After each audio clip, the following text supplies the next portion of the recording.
మీ business ఏదైనా మీ ఊర్లో promotion చేయాలంటే అది సుమన్ టీవీతోనే సాధ్యం. ఇప్పుడే సంప్రదించండి. నమస్తే, వెల్కమ్ టు సుమన్ టీవీ.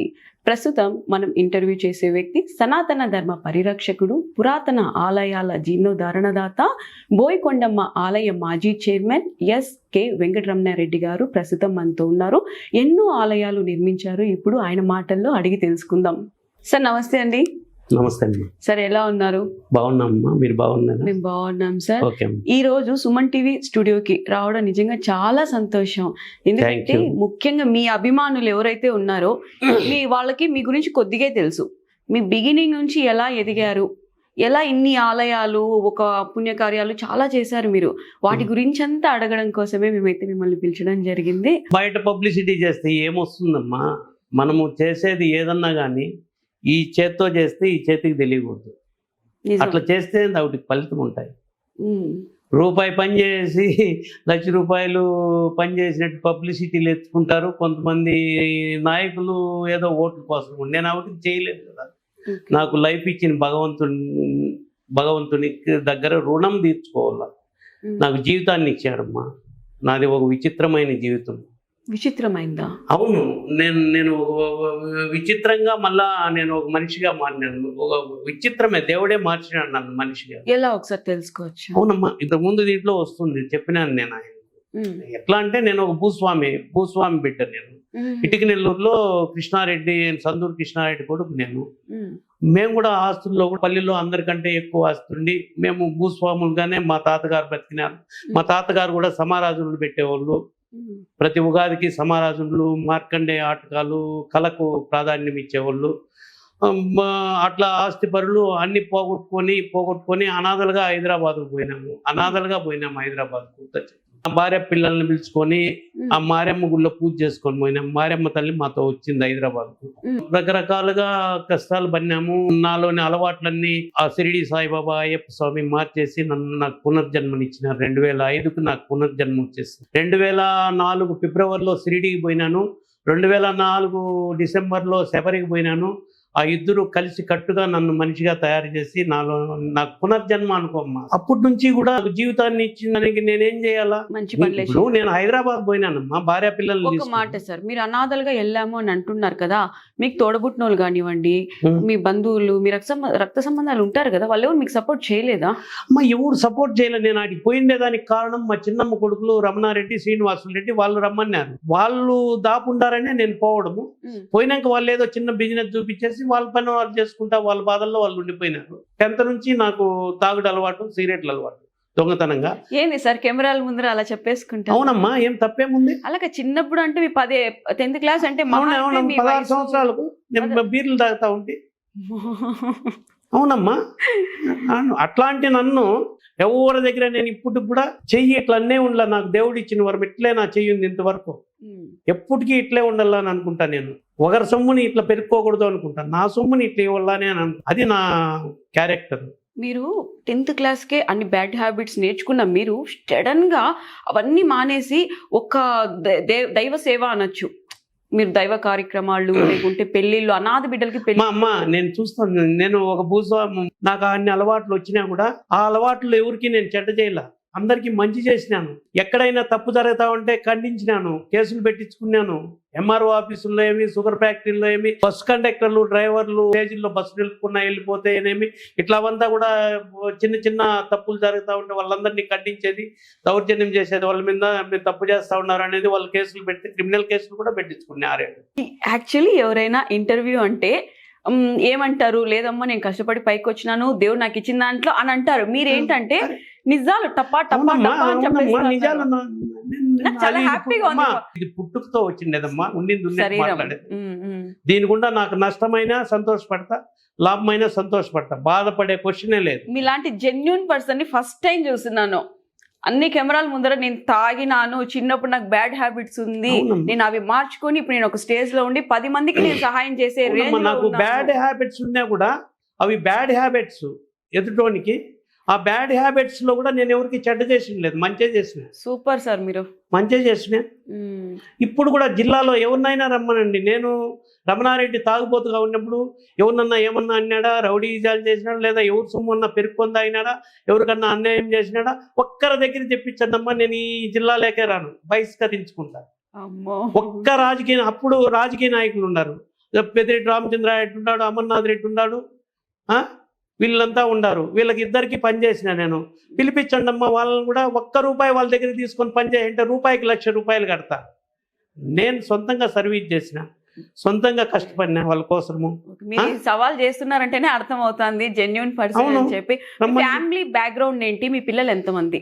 మా ఫ్యామిలీ బ్యాక్గ్రౌండ్ ఏం లేదు, నేను సామాన్య రైతు కుటుంబంలో పుట్టినా. రైతు కుటుంబం అన్నా కూడా పెద్ద రైతులు మేము. 84లో నాకు మ్యారేజ్ అయింది. నాకు 2 అమ్మాయిలు, 1 కొడుకు పుట్టినాడు. వాళ్ళందరినీ కూడా ఏది చేసినా కూడా నేను భారీ ఎత్తున చేస్తా, రికార్డెడ్ గా చేస్తా. దాంట్లో ఆదాయం వస్తుందో పోతుందో నాకు అనవసరం. కష్టపడే దాంట్లో కింగ్ నేను. కష్టపడతా ఉంటే భారీ ఎత్తున చేస్తా ఉంటే ఫలితం రావచ్చు రాకపోవచ్చు, దానికి భయపడకూడదు కదా. నేనేం నమ్ముకున్నానమ్మా, ఫస్ట్ భగవంతుడు రాసిందే రాతను నమ్ముకుంటే. ఇక్కడ రాసింటాడు కదా భగవంతుడు అనేవాడు, అదేదో బ్రహ్మరాత అంటారు కదా, 100% గ్యారంటీ కదమ్మా. నేను నమ్ముతా, దాన్ని నమ్ముకుంటా, నా కష్టాన్ని నమ్ముకుంటా. ఈ రెండే నమ్ముకుండేది. తర్వాత భగవంతుడి మీద భారం మీద చేస్తా. ఏ పని చేసినా ఒకవేళ ఆదాయం రాలా నా కష్టంలో, మళ్ళా అట్లనే ఆదాయం రాలేదని కష్టపడుకున్నాము, మళ్ళా కష్టపడతా. బోయకొండ ఆలయ మాజీ చైర్మన్ అయిన మీరు ఇప్పుడు ఏం చేస్తున్నారు ప్రస్తుతం? బోయకొండ ఆలయ మాజీ చైర్మన్ అంటే ప్రస్తుతం నేను బిజినెస్ చేసుకుంటా ఉన్నా. ఏం బిజినెస్? బిల్డర్ అమ్మా నేను, కన్స్ట్రక్షన్ ఫీల్డ్. ఓకే, బిజినెస్ అంతా సాఫీగా జరిగిపోతా ఉంది. దీంతో పాటు సేవా కార్యక్రమాలు కూడా చేస్తున్నారు. అది మీరు చెప్పారు కదా ఇందాక, ఒక చేత్తో సహాయం చేసేది రెండో చేతికి కూడా తెలియకూడదు అని చెప్పేసి. అట్లా మాకు తెలుసుకున్నాం, మేము కొన్ని విషయాలు తెలుసుకున్నాం ఇన్ని మంచి పనులు చేస్తున్నారని. అట్లా తెలియనివి ఎన్ని ఉండొచ్చు? నేను 100 గుళ్ళకి ఆర్థిక సహాయం చేసిన, 100 పెళ్లిళ్ళు చేసిన, 600-700 పెళ్లిళ్ళు పేద బిడ్డలకు చేసిన. ఇప్పుడు ఎవరైనా పెళ్లిని ఫోన్ చేస్తే బొట్టు మెట్టు కొనిస్తారు. పెళ్లి బట్టలు ఎంత అవుతుంది, 15,000 అవుతుంది. ఆచార్యకి ఫోన్ చేసి చెప్తే బొట్టు మెట్టిస్తారు. పెళ్లి బట్టలు 4,000 డబ్బు ఇస్తే కొనుక్కోమంటాను. అంటే పెళ్లిళ్ళు ఇయర్లీ వన్స్ నేను చేస్తా ఉంటే కంటిన్యూగా. ఈ పొలిటికల్ ప్రాబ్లమ్స్ వల్ల నా మీద క్రెడ్జ్తో కొంతమంది నాయకులు 2017-18లో కూడా చేసేదానికి వీలు పల్లా. అప్పుడు నేను టీడీపీ పార్టీలోనే ఉండింది. మా సొంత పార్టీ నాయకుల వల్ల కొంతమంది అపోజిషన్ పార్టీ నాయకులు, ఆపోజిట్ పార్టీ నాయకులు వీళ్ళు ఉంటాయి నా మీద, నా మీటింగులకు జనాలు రానికున్నా అంతా కూడా చేసి అట్లాంటప్పుడు పెళ్లిళ్ళు కూడా చేసేది వదిలేసిన, కేసులు పెడతారు. మళ్ళీ 2019లో వైకాపా గవర్నమెంట్ రావడము, అప్పటి నుంచి కూడా నాకు 5 ఏళ్ళు కూడా పుంగనూరులో తిరిగేదానికి కూడా కరెక్ట్గా అవకాశం లేకుండా నా మీద కేసులు, SC ST కేసులు అవి ఇవి బనాయించడము.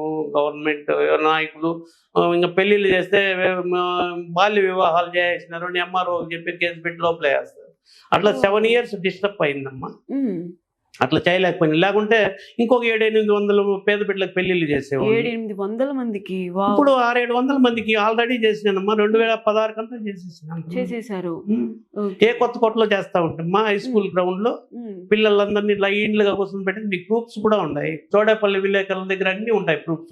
ఇప్పటికీ స్టిల్ ఉన్నాయి అందరి దగ్గర, అన్ని ఉన్నాయి. చేస్తా ఉంటాం, లైన్లు కూర్చొని పెట్టేసి ఒకేసారి అందరికి తాలిబొట్లు ఇస్తా ఉంటాం. గర్వంగా ఫీల్ అవుతా నేను. అదే నా ఆస్తి.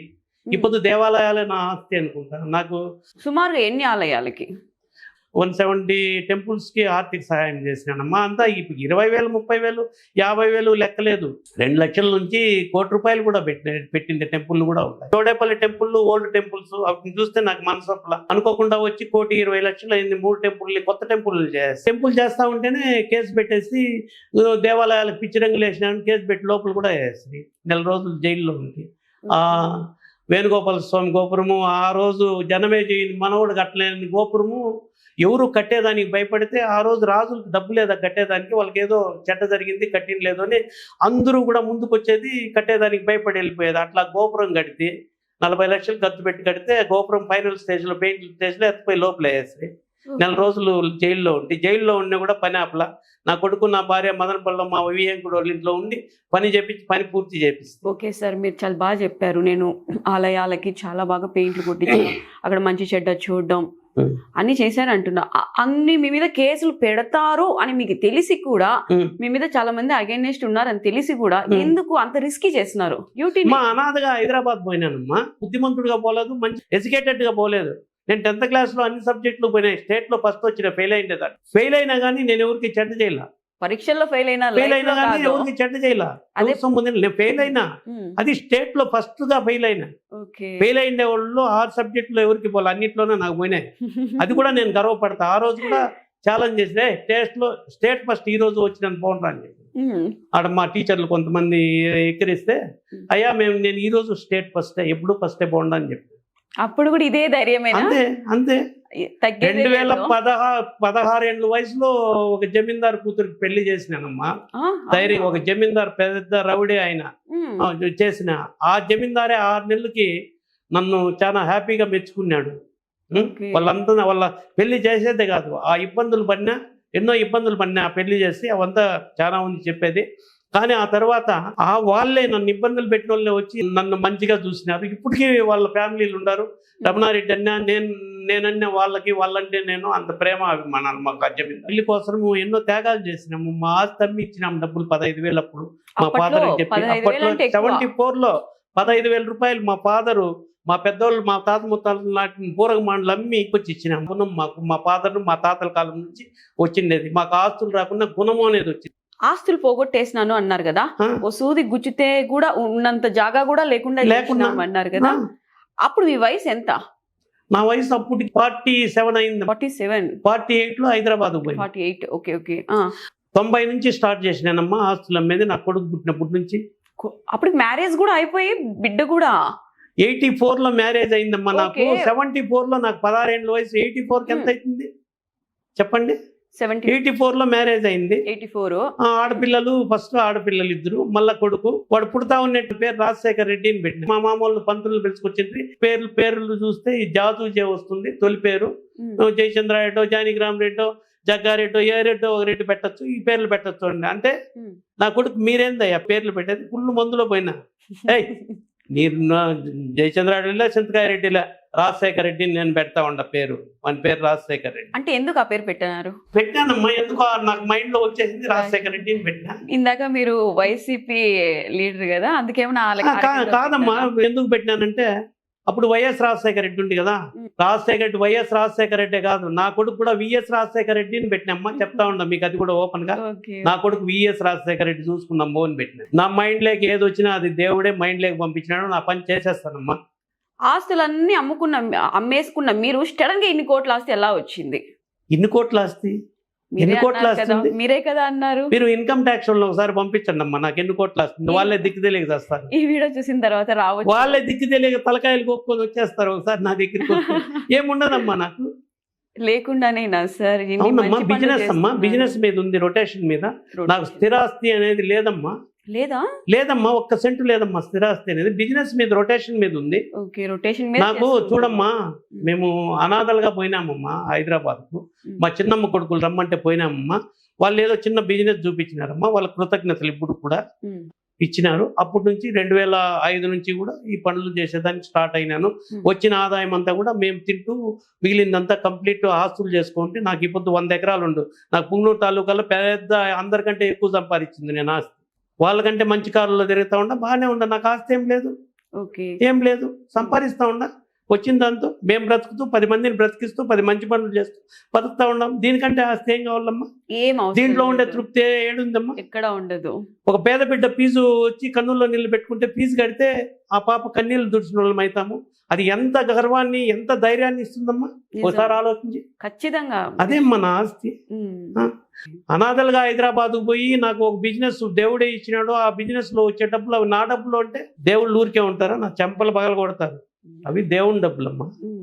దేవుని డబ్బులు ఇస్తూ నువ్వు బాగా లగ్జరీగా బ్రతుకుతూ 10 మందికి సహాయం చేయని చెప్పినారు. నేను లగ్జరీగా కూడా బతకనమ్మా. అది కూడా తెల్లారిపోతే సాయంత్రం వరకు ఇప్పుడు కష్టపడతాను. గోల్డ్ వీటి మీద నాకు ఆశ లేదు. ఇవి కూడా చెప్తే కదా, ఇది పుష్పరాపు కెంపుని పంతులు చెప్పినంట మా భార్య చేపించేసింది, వేసుకో నీకు ఈ కష్టాలు ఈ బిజినెస్ టెన్షన్లో ఉండవు అని. మళ్ళీ ఇదేదో రుద్రాక్షలు పెట్టి తీసుకుంటే మంచిదంతా నీదేసినారు. అంతే. లేకుంటే ఇవంటే ఇవి ఉంటే నాకేదో ఉన్నట్టుంది. ఉంటుంది. ఇంక వాళ్ళ కోసం వాళ్ళ మీరు అప్పుడే ఒక తృప్తి కోసం. డైలాగ్ అన్నారు, ఉం. మన రాతలోను మన చేతిలోను మన అంతే. కష్టంలోనూ ఉంటుంది, అంతే. వీటిలలో ఏమి ఏం ఉండదు. అనేసి. నేను ఆ రెండే నమ్ముకో ఉండేది. ఉం.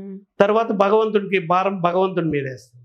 ఓకే. భగవంతుడు అనేవాడు నిజంగా ఉన్నాడు నా విషయంలో, ఉం. అందరి విషయాల్లో ఉన్నాడు. నేను నమ్ముతాను. ఉం. పూర్తిగా నమ్మితే భగవంతుడే మనకు అన్ని చేస్తాడు. నిజం సార్. మీకు కొంచెం లైట్ గా కార్ల పిచ్చి ఉందంట, నిజమేనా? అవునమ్మా, కారు పిచ్చిందమ్మా. అది కూడా నాకు రాలేదమ్మా. అది నా మైండ్ లేకపోతే దేవుడు కారు కొనమన్నాడు, కొనేస్తా. ఆయన డబ్బులతోనే కొనేస్తా. ఓకే.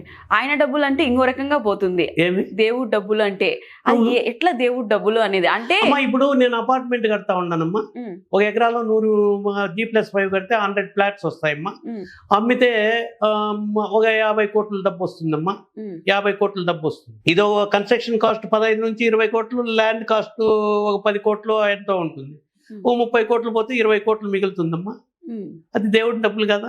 ఖచ్చితంగా దేవుడు అది ఇకపోతే మనం అది లేం దేవుడి కదా. డబ్బులు కదా. ఆ 20 కోట్లు ఇంకో బిజినెస్ మీద పెడతామమ్మా. దాంట్లో 4 కోట్లు 2 కోట్లు కోట్లు ఇట్లా పనులు చేసుకుంటా ఇంకో బిజినెస్ అట్లా స్టార్ట్ కావాలి కదా. రొటేషన్ అవుతూ ఉంటది అలా. అది దేవుడి డబ్బులు కాక మా అబ్బ ఇప్పుడు సొమ్మ, మా క్లారిటీ తాత వచ్చింది. సొమ్మ చెప్పమ్మా.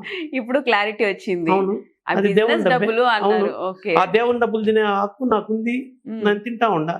నేను ఈ పొద్దు నా కంపెనీ పేరు SASR infrastructure private limited, Shri Ayyappa Sairam. SASR అంటే శ్రీ అయ్యప్ప సాయిరామ్. ఓకే. ప్రతిదానికి శ్రీ అయ్యప్ప సాయిరామ్ రెసిడెన్సీని తెలుగులో రాసి ఉం. ఇంగ్లీష్లో రాసి 1 2 3 వాళ్ళ పేరు మీదనే చేసుకుంటా పోతా ఉన్నాను. ఉం. ఆ కంపెనీలో నేను ఒక మేనేజర్ అమ్మా. అంతే. కొడుకు ఇప్పుడు ఏం చేస్తున్నారు? మీ అయిందమ్మా కొడుకు పెళ్లి 21లో. 21. ఓకే. 21లో అయింది. ఉం. కర్నూలు దగ్గర ఆవకు. అది పొలిటికల్ ఫ్యామిలీ. చల్లా రామకృష్ణారెడ్డిని తెలిసే ఉంటుంది. వాళ్ళ తమ్ముడు సూర్యప్రకాష్ రెడ్డి కూతుర్ని మా కొడుకు చేసుకున్నామమ్మా.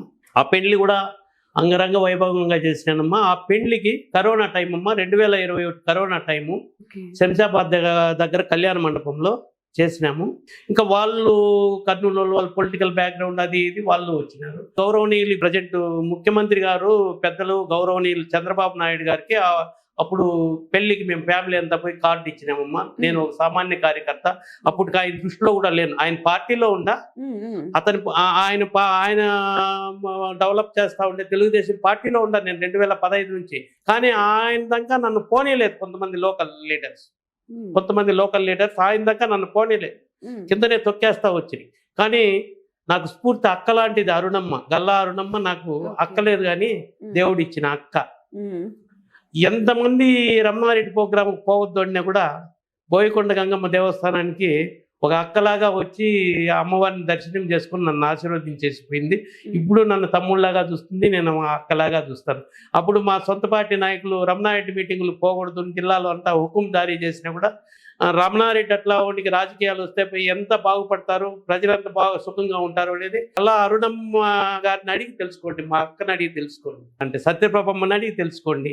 ఆ అమ్మ లేదమ్మా, చనిపోయింది. నా ఫ్రెండ్, నా ప్రాణ స్నేహితుడు కటారి మోహన, ఆయన లేడు, చనిపోయినాడు. వాళ్ళ ఫ్యామిలీ లేదు, ఆ అమ్మ లేదు. వాళ్ళంతా నాకు ఫ్యామిలీ ఫ్రెండ్స్. ఇలాంటి వాళ్ళ బ్లెస్సింగ్స్ అందరికీ ఉన్నాయి కాబట్టి ఎందుకు ఉండవమ్మా, ఉంటాయమ్మా. ఎందుకు వీళ్ళంతా కూడా చంద్రబాబు నాయుడు గారి దృష్టికి ఆడెళ్ళిపోతాడు. పెద్ద ఆయన్ని చంద్రబాబు నాయుడు గారిని కలిపే వాళ్ళు కూడా లేరు నాకు. ఇప్పుడు ఎలా ఉంది సిచ్యువేషన్? మళ్ళా చూడమ్మా, నాకు టీడీ జనార్దన్ గారు అని పరిచయం అయినాడు. మళ్ళీ కిషోర్ కుమార్ రెడ్డి గారు నాకు రెండోసారి నా మిషస్ బోయకొండ చైర్మన్ చేసింది. వాళ్ళ బ్రదర్ కిరణ్ కుమార్ రెడ్డి గారు ముఖ్యమంత్రిగా ఉంది కాబట్టి ఆయన చొరవ తీసుకొని ఆయన రెండోసారి బోయకొండ చైర్మన్ చేసినప్పటి నుంచి ఆయన నాకు పరిచయము. అమ్మవారి సేవ చేసేదానికి 2 సంవత్సరాలు మాకు అవకాశం ఇచ్చిన కిషోర్ కుమార్ రెడ్డి గారికి కూడా నా కృతజ్ఞతలు ఎప్పుడూ ఉంటుంది. ఫస్ట్ బోయకొండ చైర్మన్ చేసింది పెద్దిరెడ్డి రామచంద్రారెడ్డి, ఆయనకు కూడా నాకు కృతజ్ఞతలు. ఆయన ఎందుకో నాకు కష్టాలు పెట్టినాడు. ఒకసారి అమ్మవారికి సేవ చేసుకునే భాగ్యం కల్పించినాడు కాబట్టి ఆయన ఎన్ని కష్టాలన్నా పెట్టినలే, ఆ భగవంతుడే చూసుకుంటాడని వదిలేసిన. ఇంకా కిషోర్ కుమార్ రెడ్డి గారు రెండోసారి ఇచ్చినారు కాబట్టి ఆయనకి జీవితాంతం కృతజ్ఞుడిగానే ఉంటాను. నాతో అయ్యేది ఆయనకు సహాయం చేస్తాను కానీ ఆయనకి ఎప్పుడు చెడ్డ తలపెట్టను, ఆయనతోనే ఉంటాను. ఒకవేళ బయట వచ్చేసినా కూడా ఆయనకి ఎప్పుడు కృతజ్ఞుడిగానే ఉంటాను. అది నా పద్ధతి. నేను ఒక సామాన్య కార్యకర్తగా హైదరాబాద్లో నా గౌరవనీయులు చంద్రబాబు నాయుడు గారి నివాసానికి పోయి వెడ్డింగ్ కార్డు ఇచ్చినానమ్మా. ఆయనకు వెడ్డింగ్ కార్డు ఇచ్చి, ఏం రమణారెడ్డి, ఏం పరిస్థితి, ఏమి నువ్వు ఎవరు, నువ్వు ఎట్లా, నీ మీద ఇన్ని కేసులు పెట్టినారు, జైల్లో ఉన్నావు ఏమి అంటే, అప్పుడు ఆవేశంగా 15 మినిట్స్ ఏం చెప్పినానో నాకే తెలియదు, ఆవేశంగా. అప్పుడు కూడా నా గురించి తెలుసుకోవాలంటే అరుణమ్మని అడగండి నేనే చెప్పిన. మా అక్క ఆమె అరుణమ్మని అడగండి అన్న, నన్ను ఇన్ని ఇబ్బందులు పెట్టినారు అని ఆవేశంగా చెప్పేసి కార్డు ఇచ్చేసి వచ్చేసిన. నా కొడుకు మా భార్య కూడా, పెద్ద అయినా నువ్వు అంత ఇదిగా సీరియస్గా ఆవేశంగా చెప్తే ఎట్లా, ఆయన ఏమనుకుంటేది అనిందని. ఏమన్నా అనుకోనిలే, స్ట్రైట్గా చెప్పినాను, ఇంకా ఆయన ఇష్టము. వచ్చారా సార్? చూడమ్మా, అదేమ్మా ఆ రోజు నుంచి ఆయనకి నేను దాసుని అయిపోయినా. అందులో నాకు ముందు కూడా నాకు బిజినెస్లో ఒకసారి భగవంతుడు ఒక బిజినెస్ ఇస్తే దాంట్లో పర్చేజ్ చేసింది కూడా రాజులు చౌదరీసే. పర్చేజ్ చేసిందంతా రాజులు చౌదరీసే. ఆ డబ్బుతోనే నేను డెవలప్ అవుతా వచ్చి ఇప్పుడు పెద్ద బిల్డర్ అయినా. నేను బాగా గౌరవిస్తాను ఆ రోజు నుంచి కూడా. ఇంకా పెద్ద ఆయన చంద్రబాబు నాయుడు గారు కూడా చౌదరి గారు కదా, ఎట్లయినా పెళ్లికి రావాలా, కిషోర్ అన్న పెద్ద ఆయన పెళ్లికి వచ్చేట్టుగా చేయండి అని చెప్పిన. సరే, ఆయన వంతా ఆయన చేసినాడు, మిగతా అదంతా టీడీ జనార్దన్ గారు చూసుకున్నారు. మంచి కరోనా టైం, వేల మంది పెళ్లిళ్ళకి వర్షము, ఆ పెళ్లికి ఆయన ప్రాణాలను కూడా లెక్క చేయకుండా కరోనా టైంలో ఫస్ట్ ముహూర్తానికి, ఇంకా ఆయన ప్రోగ్రాంలు ఎన్నెన్నో ఉన్నా కూడా, అంటే చంద్రబాబు నాయుడు మాజీ ముఖ్యమంత్రి అయినా కూడా ఆయన స్టేటస్ వేరు, ఆయన పవర్ వేరు. అట్లాంటి అతను కరోనా టైంలో ఆ పెళ్లికి వచ్చినాడంటే ఆ రోజు నేను ఆయన సరెండర్ అయిపోయాను. ఆయన నాకు ఏమన్నా ఇస్తే ఇవ్వకుంటే పోనీ, రాజకీయం చేయాలంటే జీవితాంతం ఆయనతోనే ఉంటా, రాజకీయం వద్దనుకుంటే బిజినెస్ చేస్తా, కానీ మిగిలిన ఏ పార్టీలోకి ఏ నాయకుడి దగ్గరికి నేను పోయేది లేదు. అది ఆ రోజు డిసైడ్ అయిపోయినా. అదంతే, ఇంకా అది అంతే, అది ఎవరు మార్చలేదు. పెళ్లికి వచ్చినాడు, అన్ని వేల మంది జనాల్లో పెళ్లి చూసి హ్యాపీగా సంతోషపడి నా కొడుకు కోడళ్ళని దీవించి పంపించినారు. నా కూతుర్లకి అంతా ఆడబిడ్డలే, ఇద్దరికి, ఒకరికిద్దరు ఒకరికొకరు. నా కొడుకుకు మగపిల్లోడు జన్మనిచ్చింది నా కోడలు. అప్పుడు కూడా పెద్ద ఆయనకి పోయి చెప్పిన, అన్న మీరు పెళ్లికి వస్తే దీవిస్తే నాకు మనవడు పుట్టినాడు, మనవడిని దీవించండి. నెత్తుకొచ్చి ఫ్యామిలీ అంతా పోయి నా మనవడిని ఆయనకి ఇచ్చి ఆయన దగ్గర ఆశీర్వాదం తీసుకొని వచ్చినామమ్మా. అది నాలో ఉండే నిజాయితీ. నా కొడుకు పెళ్లికి వచ్చి నా గౌరవం పెంచినాడయ్యా.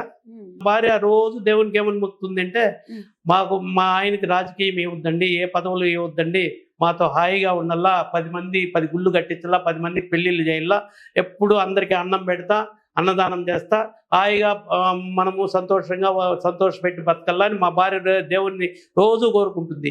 నేనేం కోరుకుంటానంటే, నేను ఇవన్నీ చేయడానికి ఇంకా మంచి నాకు శక్తిని, బలాన్ని, ధైర్యాన్ని, నా డబ్బుని, ధారాళాన్ని, పొలిటికల్ రాజకీయాన్ని కూడా ఇవ్వాలి కదా. రాజకీయం ఉంటే ఈ అడ్డంకులు ఉండవు కదా, అందుకు నేను దేవుణ్ణి రాజకీయం కావాలని నేను కోరుకుంటే, మా ఆయనకి రాజకీయం వస్తే మళ్ళీ మమ్మల్ని వదిలేస్తాడేమో మా భార్య పిల్లలకు పైన వాళ్ళు అట్లా కోరుకుంటా ఉంటారు, ఇలా కోరుకుంటారు. అంతేగాని చంద్రబాబు నాయుడు గారు నాకేమి ఇచ్చినా ఇవ్వకపోయినా ఆయన జీవితం అంతా ఆయనతోనే ఉంటాను నేను. దేవుడు ఆ చెడ్డలు వాటిని పెట్టాడు కాబట్టి అవన్నీ పోగొట్టుకొని జీవితం అంటే ఏమో తెలుసుకొని ఇప్పుడు ఇలా స్టడీ. ఎవరన్నా గానీ బాగా బతికినోడు చెడిపోతే, బాగా బ్రతికినాము మేము, చెడిపోయినాము, చెడిపోయి మళ్ళా గాన బాగా మంచి బ్రతికొస్తే వాడు ఒక్క రూపాయిని కూడా వేస్ట్ చేయడు. అరే అప్పుడు బాగున్నప్పుడు ఇట్లా అయిపోయి చెడిపోతుంది, అప్పుడు మనకి ఎవరు కలదు, ఇప్పుడు దేవుడు ఏదో బాగా డెవలప్ చేసినాడు అని ఒకదానికొకటి ఆస్తులు చేసుకుంటా పోతారు. కానీ నేను బాగా బతికి చెడిపోయి మళ్ళా బాగా బతికినా కూడా నాకు వాటి మీద ఇంట్రెస్ట్ లేదు. అదంతా కూడా దేవుడు ఇచ్చే థాట్ నాకు, అంతే. మీ బాటలోనే మీ కొడుకు నడుస్తున్నాడు 100%. నా మనవడు కూడా అమ్మా, నా మనవడి దగ్గర చెక్కులు ఇప్పించిన, తొలిగా 1.5 సంవత్సరం బిడ్డ, మొన్న రామకోట్లో ఆ ఫోటోలు కూడా ఉన్నాయి, పెట్టండి. చెక్కులు ఇప్పించిన వాడు ఎంత హ్యాపీగా చెక్కు తీసుకొని ఇస్తాడంటే తెలిసిన. ఈ రోజు నిన్న మళ్ళీ అందరూ చెక్కులంతా అయిపోయి లాస్ట్ లో వేరే వాళ్ళు టెంపుల్ ఒక 10,000 పెండింగ్ ఉంది వచ్చింది. మా తాలూకా వాళ్ళు కాదు, బయట వాళ్ళు పెండింగ్ ఉండి వస్తే మా కొడుకుని చెక్కు రాసి సంతకం పెట్టమని, క్లియర్ చెక్కు అంటే నేను చెక్కు తీసుకొని వాళ్ళకి ఇస్తా ఉంటే, తాత నేను ఇస్తా అంటారు. మళ్ళా వాడి చేతికి ఇస్తే వాడు ఇచ్చా. హ్యాపీ అనిపిస్తుంది కదా. అవునమ్మా, చాలా సంతోషం. అవునమ్మా, మన బాటలో బిడ్డలు మనవాళ్ళు వస్తున్నారంటే అంతకన్నా ఆ సంతోషం, ఆస్తి ఏం కావాలి. నేను ప్రతిరోజు నా వెనకాల చరిత్ర చూసుకుంటే కన్నీళ్లు గారుతాయి. మా దేవుడు నాకు ఇంత లైఫ్ ఎందుకు ఇచ్చినాడు, ఎంతమంది లేరు దేశం మీద, పేదోళ్ళు, ఏమీ లేని వాళ్ళు, వాళ్ళకి ఎందుకు నాకే ఎందుకు సపరేట్గా ఆయన ఇంత లైఫ్ ఇచ్చినాడు, ఇంత ధైర్యాన్ని దారాలాన్ని నాకు ఇచ్చినాడు. ఎప్పుడు నేను ఆయన రుణం తీర్చుకునేది. మీరు కొంచెం నా emotional తర్వాత నా అవుతున్నారు. కొడుకు, నా వంశం అంతా చేసినా కూడా రుణం తీర్చుకోలేము. ఆ దేవుని రుణము, బోయకొండ గంగమ్మ తల్లి రుణము. ఆ తల్లికి చైర్మన్లుగా చాలా మంది ఉన్నారమ్మా ఇంతకు ముందు, చరిత్రలో కనపల్లా ఒక రమణారెడ్డి గారు. సార్ ఒకటి నేను గమనిస్తున్నాను, మీరు మాట్లాడుతూ ఉంటే మీ కళ్ళలో నీళ్ళు తిరుగుతున్నాయి, ఎమోషనల్ అవుతున్నారు. మీ లైఫ్ని గుర్తు చేసుకుంటా అంటే మీకే అనిపిస్తుంది ఇది నేనేనా అని మీకు అనిపిస్తా అమ్మా ఉంది. నేను హోటల్లో అయిపోతాను, భోజనాలు పెడతారు, ఆ పిల్లోళ్ళు సర్వ్ చేస్తారు, చిన్న చిన్న ఆడపిల్లోళ్ళు అందరూ. మా అన్నం తింటా ఉంటే కన్నీళ్ళు గారుతాయి, రే ఆడపిల్లోళ్ళు చూడు పాపము వీళ్ళు అని. నేను ఆడ 1000 రూపాయల బిల్ అయితే 500 ఇచ్చేస్తాను. ఎందుకంటే నా ఫ్రెండ్స్ వస్తారు, మనకి ఎవరికన్నా అన్నం పెడతా ఉన్నారు అనుకో, అప్పుడు వాళ్ళు అనుకుంటారంట వీళ్ళు ఈ పొద్దు ఏదో వీళ్ళకి లాటరీ కొడుతుంది. తెల్లారి నుంచి సాయంత్రం వరకు అన్నాలు వడ్డిస్తే 10 రూపాయలు, 5 రూపాయలు, 20 రూపాయలు, 50 రూపాయలు పెట్టేసిపోతారు. అదే ఎవరో కొందరు 100 మందిలో ఒక 10-20 మంది వాళ్ళు రోజంతా ఎంత ఇస్తారో అంతకంటే ఎక్కువ నాకు అన్నం పెట్టిన వాళ్ళకి నేను ఇచ్చేసి వెళ్ళిపోతాను. కష్టపడి పైకి వచ్చినారు. ఇట్లాంటి వాళ్ళు ఇన్స్పిరేషన్ స్టోరీ తెలుసుకుంటే, మీరు చెప్పారు చూసినారా, ఒక్కసారి పడిపోయి లేచిన వాళ్ళ దగ్గర మళ్ళీ డబ్బులు వచ్చింది అనుకోరే, మనం పడి లేసినాం, మన కష్టాలు పడి పైకి వచ్చినాం, ₹1 వేస్ట్ చేసినాం, మళ్ళీ మనకి ఎవరు ఇవ్వరు అనేది అప్పుడే తెలుసుకుంటారు లైఫ్ అనేది. మహాశివరాత్రి కార్యక్రమానికి ఈ కార్యక్రమానికి 15 lakhs అయిందమ్మా. ఆ ఖర్చు అంతా మీదేనా? అవునమ్మా, మొత్తం నాదే, ఇంకెవరు పెడతారు? అలా కాదు, ఏ టెంపుల్ చూసినా అన్ని లక్షలు ఇచ్చినాము, ఇంత ఇచ్చాము, అంత ఇచ్చాము అంటున్నారు కదా. ఒక సందర్భంలో మనం కష్టపడి పైకి వచ్చినాం కదా, ఎందుకని ఇంట్లో వాళ్ళు ఎప్పుడు ఏమి అబ్జెక్షన్ చెప్పరా? చేయరమ్మా. అమ్మా నేను చెప్పాలమ్మా, మీరు చెప్పుతున్నా. మా భార్య గోల్డ్ ఇచ్చేసి ఒక్కటి మాత్రం పెట్టుకోండి, కళ్యాణంలో వేసుకుంది. గోల్డ్ పెట్టి తెచ్చానమ్మా 15 lakhs. 2 కార్యక్రమాలకి ఇది అయిపోయింది. అప్పుడు కార్యక్రమం చేసినప్పుడు ఒక 10 లక్షలు తీసుకున్నాను గోల్డ్ పెట్టి. మొన్న కార్యక్రమం చేసినప్పుడు మొన్న శ్రీరామనవమికి 7 లక్షలు తెచ్చుకున్నాను. 7 లక్షలు అయిపోయింది. జీవితాన్ని చాలా వరకు చూసేస్తున్నారు మీరు. కష్టాల్లో ఉన్నప్పుడు డబ్బున్న లైఫ్ ని చూసినారు, డబ్బు లేని లైఫ్ ని కూడా చూసినారు. జీవితాన్ని ఒక్క లైన్ లో చెప్పాలంటే ఏం చెప్తారు? లైఫ్ అనేది అది కష్టపడతా ఉండల్లా, భగవంతుని నమ్ముకోవాలమ్మా. లైఫ్ ఏం లైఫ్ అమ్మా, లైఫ్ పెద్ద పెద్ద రాజులు, జమీందారులు వాళ్ళంతా ఏమైపోయినారమ్మా? వాళ్ళప్పుడు 1000 ఎకరాలు 100 ఎకరాలు ఉన్న వాళ్ళంతా ఏమైపోయినారు? వాళ్ళు చేసిండే దేవాలయాలు, ఈ పొద్దు తిరుమల, శ్రీకాళహస్తి అంతా కూడా వాళ్ళు కట్టించిండేటివే కదా. చదువుకునేటప్పుడు కూడా సినిమాలకు పోతా ఉంటాయి కదా, ఆ హీరో ఏదేదో చేస్తా ఉంటే నేను నిజంగానే చేయాలనుకుంటా చేస్తా ఉన్నానమ్మా. ఒక క్వశ్చన్ సార్, మీకు రాజకీయాలు ఇష్టమా, దైవ సేవ ఇష్టమా? నాకు దైవ సేవే ఇష్టమమ్మా. ఇప్పుడు దైవ సేవే కాదు, మానవ సేవే మాధవ సేవ. మానవ సేవ అంటే ఇప్పుడు ఆకలయ్యే వాళ్ళకి అన్నం పెట్టాలి, కడుపు ఉండే వాళ్ళని పిలిచిపోయి పెట్టేది కాదు, ఆకలయ్యే వాళ్ళకి అన్నం పెట్టాలి. అది నా కాన్సెప్ట్. సార్ మీరు ఉన్న చోటే గుళ్ళు కట్టాలంటే కట్టించచ్చు, గుళ్ళకు సంబంధించిన అన్నదానాలు కానివ్వండి ఏమైనా చేయొచ్చు, కానీ చాలా చోట్ల కూడా చేశారు, అటు ఆంధ్ర అటు తెలంగాణ. అవును, ఎందుకు చేయాల్సి వచ్చింది? అవునమ్మా, నేను ఉండే చోటే కట్టించుకుంటే దాంట్లో నాకేదో స్వార్థం ఉంటుంది అంతే. దేవాలయం అంటే ఎవరైనా దేవాలయం అయిందమ్మా. నా చెట్లు కడతా ఉండి పెండింగ్ ఉన్నా కూడా నేను చూసి ఊరుకోను, నాతో ఏడుగా ఉంటే దాన్ని కూడా పూర్తి చేయండి అని చెప్తా. ఇప్పుడు చర్చిలు, మసీదులు అన్నిటికీ ఇస్తాను నేను. అవునమ్మా, చర్చిలు కూడా ఇచ్చారు, ఇస్తాను. మసీదులు కూడా ఇస్తాను. అవి దేవాలయాలే కదమ్మా. దేవుడే, ఒక్కడైనా దేవుడే.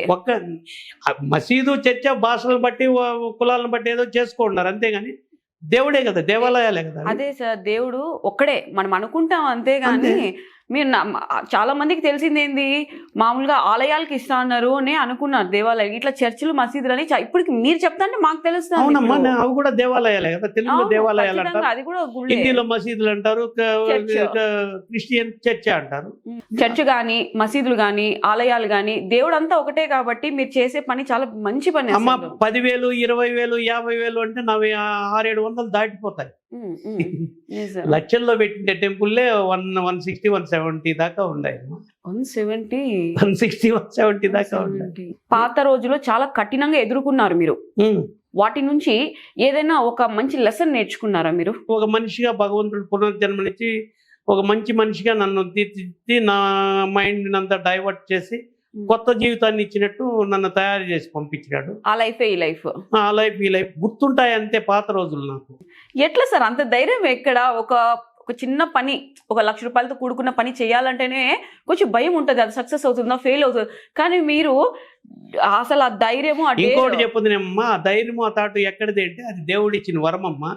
అదే అందరూ నాకు వరము. దేవుళ్ళని నమ్ముతారు కదా అమ్మా ఈ సార్. పొద్దు నేను రాజకీయ నాయకుడు కావాలనుకునే వాళ్ళు ఎవరైనా తప్పు చేస్తా ఉన్నా కూడా చూసి మనసులో పెట్టుకొని గమ్మున ఉంటారు. ఉమ్, నేను ఉండనమ్మా, ఓకే. నేను అప్పటికప్పుడే ఖండిస్తా నువ్వు తప్పు చేస్తా ఉండవు అని.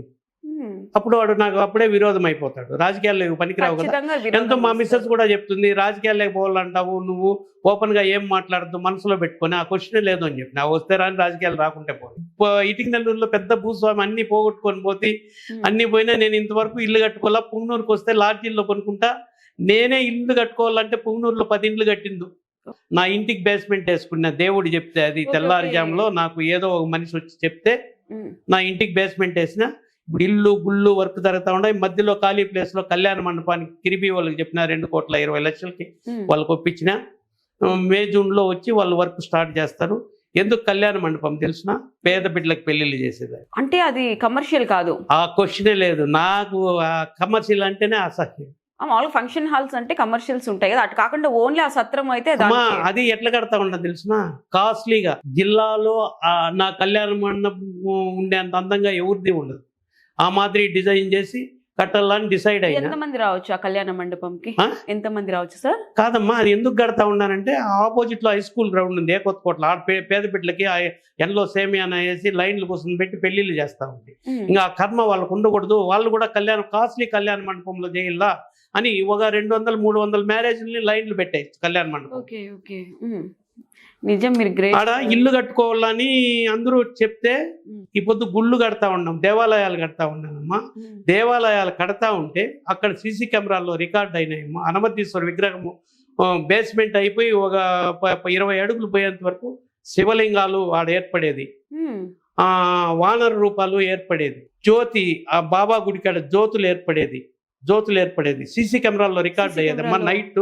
నైట్ తెల్లారి సూర్యకాంతి కానీ పడినప్పుడు ఆ లైటింగ్ కి అవంతా ఉన్నాయి, నాగరాజా దగ్గర ఉన్నాయి. దేవుడు ఇచ్చే ధైర్యం అవి. ఎలా అంటే నాకు భయం పడకుండా ఇవి వాళ్ళు ఈ సిమ్టమ్స్ కనపడితే మనకి ఇంకా ధైర్యం వస్తుంది. అది ఆ ధైర్యం, నేను ఉన్నాను నీకు, నువ్వు చూసుకోరా నీ పనిని. అదేమ్మా. ఇది మా పరిస్థితి. భగవంతుడే మమ్మల్ని కాపాడుకోవాలి. మీ స్టోరీ చాలా చాలా బాగుంది. నా స్టోరీ అంతా చెప్తే మీరు భగవంతుడిని, మీరు కూడా భగవంతుల్లో లీనమైపోతారు. అంతా అయిపోవాలి ఇప్పుడున్న కాలంకి. అలా అంతా చెప్పాలంటే ఒక 10 గంటలు పడుతుంది. నాకు జరిగింది మీరు చెప్పారు కదా, స్టోరీ చెప్పితే భగవంతుడు దగ్గర మీరు ఉండిపోతారు, ఐక్యం అయిపోతారు. ఇప్పుడున్న జనరేషన్ లో, ఇప్పుడున్న లైఫ్ స్టైల్లో ఆ దేవ భక్తి మేలు అనిపిస్తుంది. ఈ కుళ్ళు, కుతంత్రాలు, కక్షలు అవి శత్రుత్వం పెంచుకునడం కన్నా దైవ సేవ, మానవ సేవ ఈ వీటిలో అట్లా చేసినా కూడా విరోధులు ఎక్కువైపోతాం. ఎట్లా అవుతారండి? ఒకసారి దేవాలయాలు కట్టేది వీళ్ళు కట్టలేరు. వాళ్ళ మాటలతో పట్టించుకోకుండా ఉంటే అదే కదమ్మా, నాకు శత్రువులు ఎక్కువైండేది. మంచి పనులు చేసిందని అయ్యారంటారా మీకు శత్రువులు? ఉంటారు అనుకూల శత్రువులు అంటే డైరెక్ట్ గా కాదు, పైకి బాగానే ఉంటారు, లోపల ఈర్ష్య, ఈగో, వెన్నుపోటు పొడిసే శత్రువులు అనొచ్చు. ఈ ఈర్ష్య, ఇగో. అదే నువ్వు ఇట్లా ఓపెన్ గా మాట్లాడద్దు, రాజకీయాలకు పోవాలంటే ఇది రాజకీయాలకు పనికిరాదు అంటే ఎందుకు పనికిరాదు? రాజకీయాలు ఎందుకు? మనం చేసేది ప్రజలకు మంచి చేసేదానికి. మంచి చేసేటప్పుడు తప్పును ఖండించాలా, ఓపెన్ గా మాట్లాడాలా. అప్పుడే కదా ప్రజలకు మంచి జరుగుతుంది. లాస్ట్ ఫైనల్ గా మీ ఫ్యాన్స్ కానివ్వండి, మీ గురించి తెలుసుకోవాలని ఉన్న వాళ్ళకి మీరు ఏం చెప్తారు? ఒక మంచి మాట మీ దగ్గర నుంచి. ఫైనల్ గా ఒకటి చెప్తా ఉన్నాను. చెప్పండి సార్. ఇది చూడండి, నేను 2004లో షిరిడి పోయినా, అనుకోకుండా పోయినా. అది ముందు చెప్పినా, అదంతా దాంట్లో వస్తుంది ఎందుకు పోయినాను అనేది. శబరికి పోయినా 2004 డిసెంబర్లో వచ్చిన ఆ స్వామికి చెప్పేసి నాకు జీవితాన్ని రోజు రోజుకి నా ఆరోగ్యం మెరుగుపడతా. నేను పిల్లోని మాదిరి తయారు చేసినాడు భగవంతుడు. ఇది చాలదమ్మా దేవునికి. అంత తాగుపోతూ అంత చెడిపోయినాడు, బాడీని అంతా నాశనం చేసుకుని బాడీని తయారు చేసినాడు. మళ్ళా అదే మందు. మనం చేసే మంచి పనులే మనకు టాబ్లెట్స్. 3:30 నుంచి 4 మధ్యలో నాకు మెలకు వస్తుంది, నిద్ర రాదు. 2కి పడుకునే ఆ టయానికి వచ్చేస్తుంది. పోతాను, పూజ చేసుకుంటాను 1/2 అవర్, ఒక 1/2 అవర్ ఓంకారం చేస్తాను, మళ్ళీ వాకింగ్ వెళ్ళిపోతాను, వస్తాను. ఏదో ఈ డ్రై ఫ్రూట్స్ కొన్ని గింజలు నానబెట్టింటాం, అవి తింటాను. మళ్ళీ వచ్చేసి మధ్యాహ్నం ఒక పూట అంత ముద్ద కానీ అంత అన్నం కానీ, ఒకే రకం సాంబార్ కానీ. ఇది సాయంత్రము ఒక యాపిల్, ఒక కీర, ఒక క్యారెట్, ఒక బీట్రూట్, చిన్నవి తినేస్తాను. మా మిస్సెస్ పాలు కాంచిస్తుంది, ఆ మిల్క్ ఒక గ్లాస్ తాగుతాను. అదంతా భగవంతుని మనం చేసే పనులతో మనకు స్టామినా వస్తుంది. అదే వాడిని ఉన్ని ముంచుతా అబద్ధాలు చెప్తా వాడిని కడుపు కొట్టి వాడిని కొంపు ముంచి చేస్తా ఉంటే నాకు 176 రోగాలు ఉండు, పిడికిళ్ళు మాత్రలు తిని సస్తా ఉండింది నేను అంతే. దేవుడు నమ్ముకో. అవేమీ లేవు కాబట్టి నాకు ఏ రోగము రాదు, ఇట్లే ఉంటా. నేను 120 years బతుకుతా. ఇది మా దేవుడు అంటే ఇది. భగవంతుడిని నమ్మి మంచి పనులు చేస్తే ఇది. భగవంతుడిని నమ్మి దినము దేవునికి దండ పెట్టి కొంపలు ముంచుతా ఉంటే మనకి లేనిపోయిన రోగాలు వచ్చేసి ఆస్తులు గీస్తులు అన్ని పోతాయమ్మా. అంతా ఏం ఆస్తి పెట్టుకో. ఇప్పుడు 100 ఎకరాలు ఉంది, నీకు ఆరోగ్యం చెడిపోతే ఏం చేస్తావు? దాన్ని ఆస్తిని కడిగి తీరుదంటావు. ఆరోగ్యం బాగుంటే హ్యాపీగా ఉంటాం, హ్యాపీగా సంతోషంగా ఉండొచ్చు. నేను రోజు ఏదో ఒకటి మంచి పని చేసి ఉంటామ్మా. నాకు తెలియదు, నాకు తెలియదు. చాలా విషయాలు మీ దగ్గర నుంచి నేను నేర్చుకున్నా. ఇంటర్వ్యూ చేశానని నేను అనుకుంటానా, కానీ మీ దగ్గర నుంచి చాలా గొప్ప విషయాలు నేర్చుకున్నాను. మా అరుణక్క నడగుండం అంతా చెప్పేసి అంటే ఎప్పుడన్నా పోయి చాలా చాలా లేదా కిషోర్ అన్న అడిగాయండ పోయి, కిషోర్ కుమార్ రెడ్డిని, రమణారెడ్డి ఎట్లా కూడా, అయ్యో ఆయన బోలా శంకరమ్మ, ఆయన మాకు నాకు అన్న మాదిరి అంటాడు. ఆయన అంటే కూడా నాకు చాలా తమ్ముడు.